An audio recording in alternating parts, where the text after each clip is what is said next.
Sa taong 2026 to 2027, paano ba ang pagbibigay ng kaakibat na gawad o pagkilala sa mga mag-aaral? Mayroon pa rin bang with honors, with high honors, o with highest honors? Magandang araw mga kamaestros. Sa bahaging ito, tatalakayin natin ang Section 9 o mga gawad at pagkilala sa DepEd Order No. 15 Series 2026. Ang seksyong ito ay nagbibigay diin na ang pagkilala sa mga mag-aaral ay hindi lamang nakabatay sa akademikong tagumpay, kundi maging sa kanilang pag-unlad, integridad, patuloy na pagsisikap, mabuting asal, pamumuno at makabuluhang pakikilahok sa paaralan at komunidad. Layunin nitong gawing mas makatarungan, makabuluhan at angkop sa antas ng pag-unlad ang mga mag-aaral ang sistema ng pagbibigay ng parangal. Sa ilalim ng patnubay na ito, binibigyang halaga ang pagkilalang nagtataguyod ng panloob na motibasyon, makabuluhang puna at pagkakapantay-pantay at panghabang buhay na pagkatuto. Sa halip na palakasin ang labis na kompetisyon, hinihikayat ng kautusan ang mga paaralan na kilalanin ang bawat mag-aaral ayon sa kanilang tunay na pagsisikap, paghubog ng karakter at patuloy na pag-unlad bilang responsableng mamamayan at habang buhay na mag-aaral. Narito ang nilalaman ng mga gawad at pagkilala.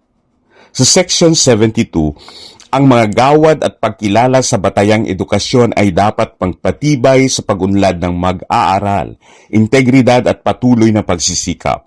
Muling inaayos ng kautosang ito ang mga gawi at pagkilala upang matiyak na ang mga ito ay angkop sa antas ng pag-unlad ng mga mag-aaral, nakaayon sa layunin ng kurikulum at sumusuporta sa panloob na motibasyon at may pagbibigay diin sa makabuluhang puna, pagkakapantay-pantay at panghabang buhay na pagkatuto. Sa Key Stage 1, walang akademikong gawad ang ipinagkakaloob alinsunod sa deskriptibong sistema ng pagmamarka. Ang pag-unlad ng mga mag-aaral ay ipaabot sa pamamagitan ng deskriptibong pagtatasa at naratibong puna, upang maiwasan ang maagang kompetisyon at paglalagay ng tatak sa mga mag-aaral.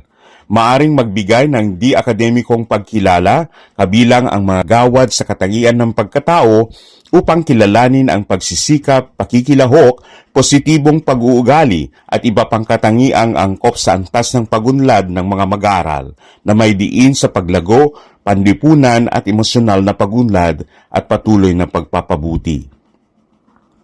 Sa panahon ng transisyon mula sa baitang 2 at 3, habang patuloy na ipinapatupad ang numerical na sistema ng pagmamarka, maaring piliin ang mga paaralan na magbigay ng mga gawad sa kahusayang akademiko at iba pang naangkop na gawad sa antas ng baitang alinsunod sa mga patnubay na ito. Ang mga mag-aaral sa Key Stage 2 hanggang Key Stage 4 na nakakuha ng general average na 90 o mas mataas na walang final grade na mababa sa 80 sa anumang larangan ng pagkatuto ay tatanggap ng gawad akademiko. Ang mga tatanggap ng gawad ay ililista ng paalpabeto upang itaguyod ang pagiging patas at mabawasan ang kompetisyon at kinakailangang walang anumang derogatoryong record o kasong pagdisiplina sa loob ng taong pampaaralan. Ang pagkilalang ito ay nagpapatibay sa tuloy-tuloy na pagganap, pananagutan at balanseng tagumpay. Batay sa nasabing section ng DepEd Order No. 15, 2026, hindi na tahasang binanggit ang dating tatlong kategorya na with honors, with high honors at with highest honors. Sa halip, ang nakasaad sa Section 9 ay Academic Award para sa mga mag-aaral sa Key Stage 2 hanggang Key Stage 4 na may general average na 90 o mas mataas, walang final grade na bababa sa 80 sa anumang learning area at walang derogatory record o disciplinary case sa loob ng school year. Maliban sa Academic Excellence Award, narito ang iba pang mga gawad at pagkilala sa antas ng baitang.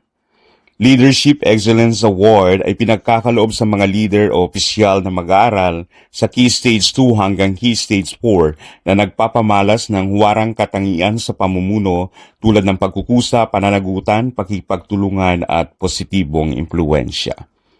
Sa excellence in a specific learning area o kausayan sa isang tiyak na larangan ng pagkatuto ay pinagkakaloob sa mga mag-aaral na nakakuha ng final grade na 90 o mas mataas at may pinakamataas na final grade sa pangkat ng isang particular learning area.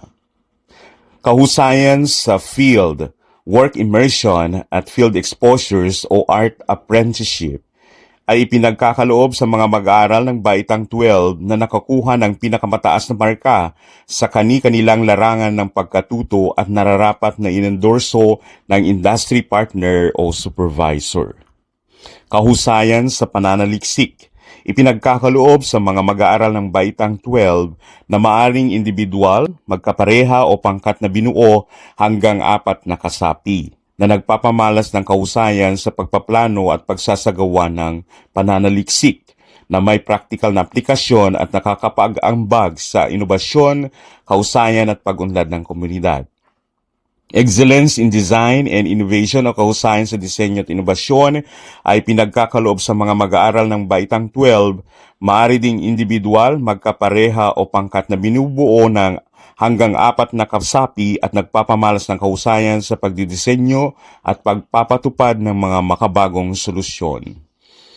Special Recognition Awards o mga espesyal na gawad pagkilala ay pinagkakaloob sa mga mag-aaral na nagdudulot ng karangalan sa paaralan sa pamamagitan ng pagtatamo ng pagkilala sa mga opisyal ng kompetisyon, paligsahan, eksibisyon at katulad ng mga gawain ng antas ng dibisyon sa rehiyon, pambansa o pandaigdigan sa larangan ng akademiko, technical, professional, kultural o pampalakasan.